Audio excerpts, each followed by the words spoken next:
자비로우신 하나님, 오늘도 새날을 허락하시니 감사합니다. 우리의 코에서 숨을 거두지 않으시고 여전히 호흡이 살아있게 하셨습니다. 우리의 심장은 여전히 뛰고 있고 우리의 몸에는 피가 돌고 있습니다. 이 모든 것이 하나님께서 우리 생명을 보존하시는 역사임을 믿습니다.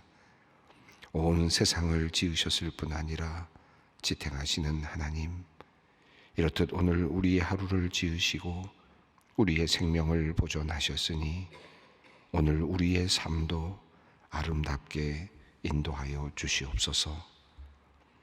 주님, 매일 이 자리를 지키는 우리에게 한 가지 기도의 제목이 있습니다. 우리의 기도가 깊어지기 원합니다. 하나님 앞에 고개 숙인 이 시간이 그저 나의 필요를 채우기 위해 나의 원함을 하나님께 쏟아내고 또는 원망만 뱉어놓는 시간이 아니라 주님께 나의 모든 것을 맡기는 신뢰의 시간, 주님의 뜻대로 살겠다고 다짐하는 순종의 시간이 되게 하여 주시옵소서. 주님과 더욱 가까워지고 주님의 마음을 알게 되며 내게 하시는 주님의 말씀을 듣는 복된 시간 되게 하여 주시기를 기도합니다. 그리하여 기도의 시간이 길어지고 많아질수록 하나님과 사람 앞에 더욱 겸손해지게 하시고 주어진 상황에서 감사를 발견하게 하시며 나를 향한 하나님의 뜻을 더욱 분명히 깨닫게 하여 주시옵소서. 말하기보다 주의 음성을 듣는 것에 더 큰 기쁨을 느끼게 하시고 내 뜻이 아닌 하나님의 뜻이 이루어지도록 바라고 기도할 수 있게 하여 주시옵소서. 이 아침이 그런 영의 호흡, 기도의 숨이 터지는 시간이 되길 소망합니다. 주님과의 연합을 경험하는 시간으로 우리를 이끌어 주시옵소서. 사랑의 주님, 인생이 때로는 우리의 의도나 바람과는 전혀 다르게 흐를 때가 있습니다. 모두가 외면하는 약한 사람을 품어주고 도리어 감당할 수 없는 오해와 불명예의 오역을 뒤집었을 때가 있습니다. 최선을 다해 일군 일터가 힘쓴 이들의 강요와 조작으로 하루아침에 내 손을 떠나게 될 때가 있습니다. 매사에 정직하게 살아도 억울한 일로 부당한 송사를 경험할 때도 있습니다. 건강만큼은 자신하며 살았지만 뜻밖의 사고나 전혀 예상치 못한 질병으로 긴 치료가 시작될 때도 있습니다. 그리고 이런 일들을 겪으며 우리의 믿음이 흔들리는 경험을 할 때가 있습니다. 주님, 이러할 때 우리의 기도를 멈추지 않게 하여 주시옵소서. 우리의 삶이 우리의 바람대로 되지 않을지라도 나를 사랑하시며 돌보시는 하나님을 의심하지 않게 하여 주시옵소서. 인생의 위기 속에서 우리의 믿음이 더욱 굳건해질 수 있도록 주님께서 붙잡아 주시옵소서. 하오나 주님, 우리는 참으로 연약합니다. 그러하오니 주님께서 조금은 서둘러 주시기를 간구합니다. 그리하여 우리가 실망과 좌절로 완전히 무너지지 않게 하여 주시옵소서. 하나님, 지난 이틀에 걸쳐 많은 눈이 내렸습니다. 나무의 가지마다 예쁘게 내려앉은 눈꽃송이가 겨울의 도래를 축하하는 방문객처럼 느껴집니다. 하지만 주님, 이번에 내린 아름다운 눈의 이면에는 우리가 마주해야 할 무거운 진실이 존재합니다. 이번에 내린 폭설은 근대적 관측이 시작된 1907년 이후 117년 만에 가장 높은 11월의 기록이라 합니다. 이 놀라운 기록과 함께 신문 지면에는 각종 사고 소식이 가득합니다. 제설 작업 중에 무너진 구조물로 사람이 깔리고 또 죽었다는 소식도 듣습니다. 사람의 목숨이 사라졌다는 신문 기사의 한 줄에서 남겨진 유적의 오열하는 울음이 들려오는 듯합니다. 우리 인간이 자연의 습격 앞에 속수무책일 수밖에 없는 연약한 존재라는 사실을 다시 뼈저리게 느낍니다.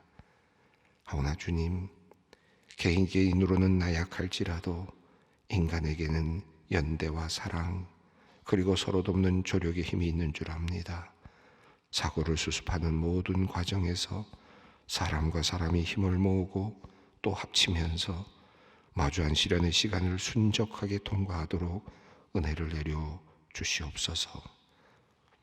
하나님, 오늘도 주님 앞에 간절히 구해야 하는 이들이 많이 있습니다. 수술대 위에서 중환자실에서 응급실에서 주님을 찾는 이들을 긍휼히 여겨 주시옵소서. 이 병을 앞둔 이들이 있고 입시에 중요한 실기 시험이 있는 이들이 있고 취직을 위해 떨리는 마음으로 준비하는 이들이 있습니다. 한 분 한 분을 전능하신 주님의 오른손으로 안수하여 주시옵소서. 그들이 새 힘을 얻게 하시고 용기를 얻게 하시고 그들이 간절히 기도하는 것들을 받아 누리게 하여 주시옵소서. 자가 면역 질환으로 고통당하는 권사님을 위해 기도합니다. 타국에 있는 손주도 희귀 유전병이 발견되어서 권사님이 먼 길을 오가며 돌보던 중에 또 이 질환이 발견되어 더욱 마음이 지쳤습니다. 주님께 엎드려 기도합니다. 치료할 방법을 찾지 못하는 상황 속에서 주님께 기도하오니 주님께서 치유의 기적 은혜를 베풀어 주시옵소서. 권사님도 손주도 속히 회복이 되어서 건강을 되찾게 하시고 주님께 영광을 돌리게 하여 주시옵소서. 오늘 방광암세포 제거 수술을 받는 집사님을 위해 또한 기도합니다. 모든 수술 과정이 주님의 인도하심 아래 안전하게 진행되게 하시고 전신 마취 후에도 집사님의 몸이 빠르고 온전하게 회복되도록 은혜를 베풀어 주시옵소서. 특히 왼쪽 신장 절제 후 진행되는 첫 수술인 만큼 체력이 약해지지 않도록 주님께서 강한 손으로 붙잡아 주시고 이후 계획된 항암 치료도 잘 견딜 수 있도록 강한 체력과 회복력을 허락하여 주시옵소서. 하나님, 이제 말씀 앞으로 나아갑니다. 이제 하나님께서 말씀을 통하여 새로이 열어주시는 세계를 향하여 눈을 뜨고자 합니다. 그러하오니 주님, 성령께서 함께 하시사 우리의 눈을 열어 주시옵소서. 우리 주 예수 그리스도의 이름으로 기도 올리옵나이다. 아멘. 오늘 주시는 주님의 말씀은 누가복음 7장 31절로 35절 말씀입니다. 누가복음 7장 31절로 35절까지 말씀을 함께 봉독하겠습니다. 또 이르시되 이 세대의 사람을 무엇으로 비유할까? 무엇과도 같은가? 비유하건대 아이들이 장터에 앉아 서로 불러 이르되 우리가 너희를 향하여 피리를 불어도 너희가 춤추지 않고 우리가 곡하여도 너희가 울지 아니하였다 함과 같도다. 세례 요한이 와서 떡도 먹지 아니하며 포도주도 마시지 아니하며 너희 말이 귀신이 들렸다 하더니 인자는 와서 먹고 마시매 너희 말이 보라 먹기를 탐하고 포도주를 즐기는 사람이요 세리와 죄인의 친구로다 하니 지혜는 자기의 모든 자녀로 인하여 옳다함을 얻느니라. 아멘. 지난 시간에 우리는 세례 요한이 누구인가에 대한 예수님의 평가를 우리가 함께 보았습니다. 세례 요한은 인간이 낳은 여자가 낳은 사람들 중에 가장 위대하다, 가장 크다라고 하는 예수님의 이 말씀은 이제 모든 과거의 세대를 뒤로 하고 새로운 세대가 열린다라고 하는 그런 의미와 관련이 되어 있었습니다. 예수님 이후의 시간과 예수님 이전의 시간은 완전히 다르다라는 말씀이었습니다. 그래서 예수님 이전의 시간을 이어가면서 이제 예수님에게 그 시간을 연결했던 그 직임, 이 세례 요한의 직임은 가장 큰 직임이었다. 그런 의미에서 한 인간으로서 태어난 사람 중에 세례 요한은 가장 큰 일을 감당했다라고 예수님께서 평가를 하셨습니다. 그러나 우리가 읽은 바와 같이 그 과거 시대의 그 세례 요한의 그 위대함에 못지않은 그보다 훨씬 더 대단한 것은 이제 예수님 이후에 성령 세례를 받고 물 세례를 받고 성령 세례를 받은 사람들, 하나님의 나라를 소유한 사람들, 하나님 나라의 백성들은 어느 누구도 세례 요한보다 작지 않다라고 하는 아주 특별한 말씀을 하셨습니다. 그러니까 이 말씀은 세례 요한의 위대성을 말씀하기도 하고 동시에 또 이후에 예수님을 따라갈 수많은 제자들, 이제 태어날 수많은 하나님의 자녀들을 말씀하고 있다라고 할 수 있습니다. 그러니까 오늘 우리 이 자리에 앉아 있는 하나님의 모든 백성들은 세례 요한보다도 더 위대하다, 이렇게 말할 수 있겠습니다. 세례 요한이 가지고 있는 특별한 직무는 예수님의 그 사역을 준비하는, 그래서 이미 우리가 읽었습니다만 예수님께서 오실 것이 예견된 구약의 말씀, 또 그것을 준비하는 사람이 올 것이라고 하는 구약의 말씀을 이루어주고, 그리고 나서 또 예수님에게 물세례를 통해서 성령 세례로 갈 수 있도록 만들어주며 예수님의 사역을 돕는 그런 일을 감당했습니다. 또 예수님을 증언하는 큰 선지자로서 역할을 감당했다라고 하는 내용이었습니다. 그리고 말미에 두 부류의 사람들에 대해서 말씀을 했습니다. 그 자리에 앉아 있는 사람들 중에 세례 요한의 세례를 받은 사람들, 이 세례 요한의 세례를 받은 사람들이 하나님의 의를 이루었다라고 말했고, 그러나 바리새인들과 서기관들은 그 하나님의 뜻을 저버렸다라고 하는 그런 말씀을 했습니다. 하나님의 위대한 뜻은, 지금 인간을 구원하시고자 하시는 하나님의 큰 뜻은 세례 요한을 통해서 물세례가 세워지고 물세례를 받게 하고, 그리고 회개의 세례를 받게 한 후에 예수 그리스도를 통하여 성령 세례를 받게 함으로써 이제 새롭게 열리는 하나님의 나라를 받게 하려고 하는 그런 하나님의 큰 계획이 있습니다. 그리고 이제 그것을 통해서 하나님의 자녀가 되는 이제 그런 역사가 준비되어 있습니다. 자, 그런데 두 부류의 사람들이 있습니다. 세례 요한의 세례를 받지 않아서, 그리고 세례 요한의 세례를 받지 않고 이제 하나님 나라에 들어가는 그 길목을 그만 놓친 사람들이 있고, 또 한 사람들은 이제 세례 요한의 세례를 받음으로써 이제 하나님의 의를 이루게 되는, 이제 그리고 구원의 길로 가게 되는 사람들의 모습이 나타납니다. 자, 그러니까 이제 어제 우리가 읽었던 말씀 속에는 크게 예수님께서 지금 평가하시는 세 부류의 사람들이 나옵니다. 첫째는 세례 요한이 누구인가? 그 다음에 그 세례 요한의 물세례, 세례 요한의 세례와 세례 요한의 그 메시아를 준비하는, 하나님의 나라를 준비하는 그 사역을 거부한 사람들, 바리새인들과 서기관들, 율법 교사들이죠. 그리고 그 세례 요한의 사역 안에 함께 참여함으로써 이제 하나님의 나라에 들어갈 사람들, 바로 세례 요한의 세례를 받은 사람들입니다. 세례 요한의 세례는 그러니까 한편으로는 세례 요한이 말한 것처럼 부족하죠. 성령 세례를 준비하고 있기 때문에 완전한 것은 아닙니다. 그러나 회개의 세례를 통하여, 물 세례를 통하여 이제 성령 세례를 기다립니다.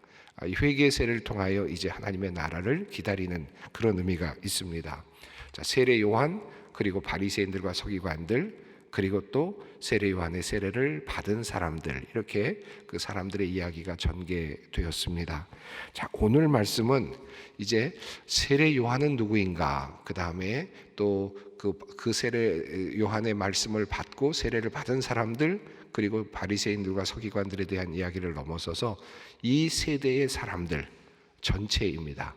그 세대를 살고 있는 사람들을 어떻게 비유할까? 이 세대의 사람들은 그럼 누구냐? 지금 이 세상에서 살고 있는 사람들은 어떤 존재냐라고 하는 것이죠.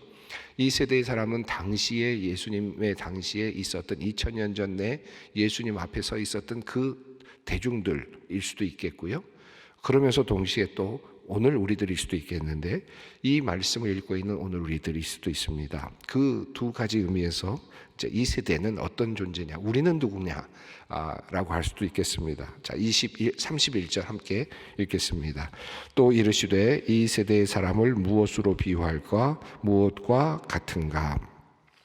여기서 지금 비유를, 이 세대의 사람들 어떤 존재냐, 그러니까 이 세대를 살아가는 하나의 방관자일 수도 있겠고, 그냥 그럭저럭 살아가고 있는 사람들일 수도 있겠습니다.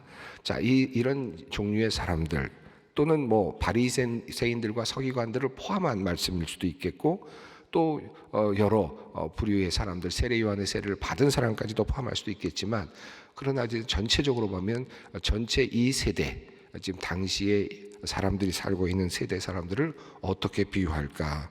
자, 여기서 두 가지 질문을 던지는데, 하나는 무엇이냐, 또 무엇과 같으냐라고 이렇게 이야기를 합니다. 무엇으로 비유할까? 그리고 또 어떤 대상으로 비유할까? 그런 뜻이죠. 어떤 대상으로 비유할 것인가? 또 이것은 무엇과 같은가? 둘로 이렇게 나누면서 이야기를 합니다. 자, 이렇게 지금 이 세대의 사람들, 이 안트로포스라고 하는 표현이 사용되는데 그냥 인류라고도 번역을 하는 그런 단어입니다. 그냥 사람들입니다. 자, 이 사람들은 어떤 존재냐? 자, 32절입니다. 함께 읽습니다. 비유하건대 아이들이 장터에 앉아 서로 불러 이르되 우리가 너희를 향하여 피리를 불어도 너희가 춤추지 않고 우리가 곡하여도 너희가 울지 아니하였다 함과 같도다. 이 비유는 참 어렵습니다. 우리가 비유를 풀기가 참 어려운데, 비유는 다중의 의미가 담겨 있고, 또 이 비유 속에서 성경의 그 수많은 은유들을 연결시키게 되면 정말 다양한 의미들이 만들어져서 예수님께서 보여주신 이 비유의 말씀은 참 어렵기도 하고, 그리고 또 동시에 아주 절묘하다라고 할까요? 신기하다라고 할 만큼 다양한 의미를 포함하면서 우리에게 아주 풍성한 의미를 던져주기도 합니다. 늘 예수님의 비유가 그러한데, 이 비유도 사실 아주 짧은 비유이죠. 아주 짧은 한 절에 해당되는 그런 비유입니다. 자, 비유하건대 예수님께서 한 이야기를 꺼내셨습니다. 자, 이 세대의 사람들을 어떤 모습으로 표현할 수 있을까? 자, 우리들은 어떤 존재냐라는 겁니다. 자, 어떤 존재들인가? 자, 아이들입니다. 이 아이들은 어리석다라는 의미도 있잖아요. 그러니까 잘 모른다라고 하는 뜻도 있지 않습니까?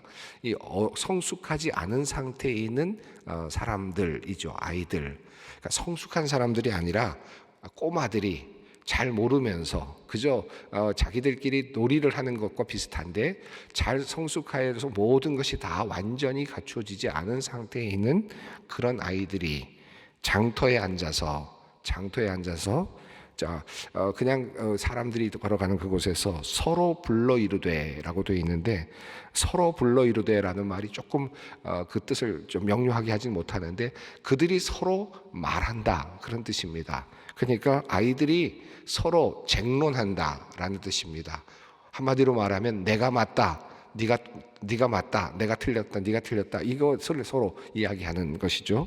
그러니까 아이들이 지금 어떤 자리에 앉아서, 장터에 앉아서, 사람들이 많이 다니는 곳에 앉아서 서로 이야기를 하는데, 그 서로 이야기하는 것이 서로에 대하여 비난하는 이야기를 하고 있는 겁니다. 서로 지금 이야기를 하는데 뭐라고 이야기를 하느냐 하면, 우리가 너희를 향해 피리를 불어도 너희가 춤추지 않는다라고 이야기를 하고, 또 우리가 곡하여도 우리가 울 수 있도록 곡을 하여도 너희가 울지 않는다라고 이야기를 하는 것과 같다, 이렇게 말을 했습니다.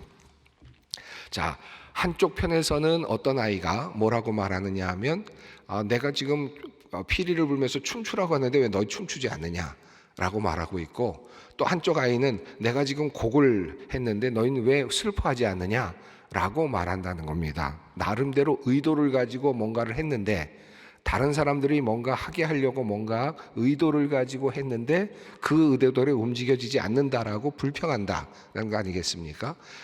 피리를 불었으니까 너희들 내가 춤추게 만들려고 내가 피리를 부는데 왜 너희는 춤추지 않냐, 왜 내 의도대로 하지 않느냐라고 하는 그런 의미고, 또 곡을 하는 사람도 내가 너희를 지금 눈물을 흘리게 하려고 하는데 왜 너희는 눈물을 흘리지 않느냐라고 말을 한다. 서로 불평을 한다라고만 이야기를 하셨습니다. 자, 이 말씀이 어떤 의미일까? 다양하게 이해할 수가 있겠는데, 우선 첫 번째로 예수님 앞에 나오는 예수님과 세례 요한의 이야기를 이야기하면서 세례 요한의 제자들과 예수님의 제자들을 대별하는 것처럼 보일 수도 있습니다. 그런데 그 뜻은 한번 명료하게 보면 이 전체적인 맥락과는 좀 다를 수도 있지만, 우선 예를 들어서 예수님께서는 오셔서 이제 잔치를 벌이시는 일을 하죠. 축제입니다. 신랑과 함께 있을 때에는 너희가 금식할 필요가 없다 라고 하면서 잔치를 베푸는 그런 모습을 보여주시는데, 그런데 세례 요한은 어땠습니까? 금식을 하고 그리고 고행을 하고 그리고 광야에서 생활하는 금욕적인 삶을 주장을 합니다. 그런 면에서 본다면 지금 하나는 예수님의 사역을 이야기하는 것처럼 보이기도 하고, 하나는 세례 요한의 사역을 보여주는 것 같기도 합니다. 자, 그런데 이 두 가지는 서로 연결되어 있다고 분명히 말씀드렸습니다. 앞에서 말씀하기를 이것은 결코 버려질 것이 아니라는 거 말씀을 하셨죠. 그래서 세례 요한의 세례를 받음으로써 그들은 옳다 인정함을 받는다라는 그런 표현을 했습니다. 자, 앞에서 뭐라고 하나님 요한의 세례를 받은지라 이 말씀을 듣고 하나님을 의롭다 하였다. 다시 말하면 하나님의 의가 이루어졌다라고 말을 했습니다. 자, 그러면 세례 요한이 지금 회개의 때다 라고 이 사람들에게 말하면서, 야, 지금은 회개할 때야 라고 말하면서 이제 회개의 때를 이야기하지만, 그래서 곡을 하면서 회개하라 라고 외치는데 왜 너희들은 움직이지 않느냐 라고 이해할 수 있겠고요. 또 예수님께서는 오셔서 이제 그 때가 지나면서 이제 그 곡을 타고 회개한 사람들에게 이제 성령을 통하여 새로운 세대가 열린다는 말씀을 하시고, 춤을 출 것을 얘기하지만 또 춤도 추지 않는다 라고 하는 것으로도 이해할 수 있겠습니다. 자, 그러니까 하나님의 놀라운 역사가 일어나는데, 그런데 그것에 대해서 반응하지 않고 있는 사람들이라고 할 수 있겠죠. 그러니까 이것은 세례 요한의 역사, 그리고 예수 그리스도의 역사, 이런 그 세례 요한을 통해서 일어나고 있는 하나님의 운동이라고, 하나님 나라의 운동, 또 그리고 나서 그 이후에 나타나는 예수 그리스도를 통해 나타나는 하나님 나라의 운동. 그런데 이렇게 지금 피리를 불고 또 곡을 하는데도 불구하고 울지 않고 또 따라오지 않는 그런 사람들에 대한 표현이라고 일단 이해할 수 있겠습니다. 자, 그렇게 본다면, 자, 33절은 33절과 34절은 맥락을 이렇게 맞아갈 수 있겠습니다. 한번 읽겠습니다. 세례 요한이 와서 떡도 먹지 아니하며 포도주도 마시지 아니하며 너희 말이 귀신이 들렸다 하더니. 자, 그러니까 이 백성들은 어떻게 생각합니까? 지금 아이들은, 움직이지 않는 아이들은 어떻게 생각하느냐 하면, 세례 요한이 와서 지금 곡을 한다고 생각을 해보십시다. 세례 요한이 와서 곡을 하는데, 와서 떡을 먹지도 않고 포도주도 마시지 아니하고 이제 슬퍼할 때다, 회개할 때다 라고 지금 하나님의 뜻을 말씀하고 있는데도 불구하고 그 하나님의 뜻을 지금 따르지 않고 뭐라고 합니까? 귀신 들렸다. 전혀 움직이지 않는 거죠. 귀신 들렸다라고 말하는 지금 그런 모습입니다. 전혀 움직임이 없는 겁니다. 도리어 비난하고 있는 거죠. 34절을 보면 또 그렇습니다. 인자는 와서 먹고 마심에 너희 말이 보라 먹기를 탐하고 포도주를 즐기는 사람이요 세리와 죄인의 친구로다 하니. 예수님께서 오셔는 지금 축제를 벌이십니다. 피리를 부십니다. 춤을 추자, 잔치를 벌이고 신랑이 왔을 때 기쁨을 누리자라고 말씀하지만, 도리어 그들은 뭐라고 말합니까? 먹기를 탐하고 그리고 또 포도주를 즐긴다, 절제가 없다라고 말하고, 그리고 또 죄인과 세리의 친구다라고 이야기를 합니다. 자, 하나님 나라의 운동이 지금 일어나고 있는데, 하나님 나라의 역사가 일어나고 있고, 지금 하나님께서 지금 고고를 할 그 단계, 그리고 또 축제의 단계, 그리고 다시 이제 예수님께서 신랑이 사라진 다음에 그들은 또 다른 애통의 단계가 이제 시작이 되는 이 하나님의 역사의 단계들이 지금 이어지고 있고 구속의 역사들이 일어나고 있는데, 거기에 전혀 반응하지 않고 있는 지금 사람들에 대한 이야기입니다. 이 세대의 사람들입니다. 하나님의 역사가 지금 일어나고 있고, 그리고 하나님의 나라의 운동이 지금도 이 안에서 일어나고 있지만, 춤추라고 하시고 회개하라고 하시고 눈물을 흘리라고 하시는 그런 하나님의 역사가 일어나고 있음에도 불구하고 지금 거기에 대해서 반응하지 않고 있는 이스라엘 백성들, 이 세대의 사람들, 우리들이라고 할 수 있습니다. 생각해 보면 정말 저를 포함해서 비슷한 생각이 들죠. 수없이 하나님의 말씀이 증거되고 있습니다. 저는 말씀을 전하는 사람이기도 하지만 전하면서 또 저 스스로도 말씀을 듣기도 하죠. 저 역시 말씀을 듣는 사람입니다. 말하면서 듣는 사람이기도 하죠. 저는 하나님의 말씀이라고 하는 것을 여러분에게 증거하지만 또 한편으로는 한 인간으로서 그 말씀을 또 저의 말씀으로 받습니다. 여러분도 마찬가지죠. 하나님의 말씀을 받습니다. 때로는 춤추라고, 때로는 회개하라고, 때로는 눈물을 흘리라고 주님께서 끊임없이 우리들에게 말씀을 통해서 말씀을 하시지만, 그러나 반응하지 않는, 반응이 없는, 그리고 그런 모습들이 우리들 이 세대의 모습이다라고 말씀을 합니다. 자, 그래서 35절 말씀입니다. 지혜는 자기의 모든 자녀로 인하여 옳다함을 얻느니라. 이 지혜, 하나님의 뜻, 하나님의 계획이라고 앞에 나왔던 그 단어가 이제 여기서는 지혜라는 표현으로 표현이 되었습니다. 하나님의 뜻이 이루어진다 라고 하는 것인데, 바로 앞에 있었던 말씀, 이 바리새인들과 율법 교사들을 말씀에 대해서 말씀하면서 30절에서 그들은 하나님의 뜻을 저버렸다 라고 했습니다. 자, 회개하라 라고 하는 그러한 운동에 참여하지 않고, 그리고 또 이제 춤추라 라고 하는 그 축제의 운동에도 함께하지 못하는 그 뜻들을 저버리면서 실제로 하나님의 구속의 계획 안으로 들어오지 못하고 있는 사람들, 말씀 안으로 들어오지 못하고 있는 사람들, 하나님께서 우리에게 말씀을 하시면서 그 하나님 나라의 세계 안으로 돌아오라고 끊임없이 초청하고 계시는데, 오늘도 우리에게 초청하고 계시는데, 그런데 그 하나님 나라 안으로 들어오지 못하는 거죠.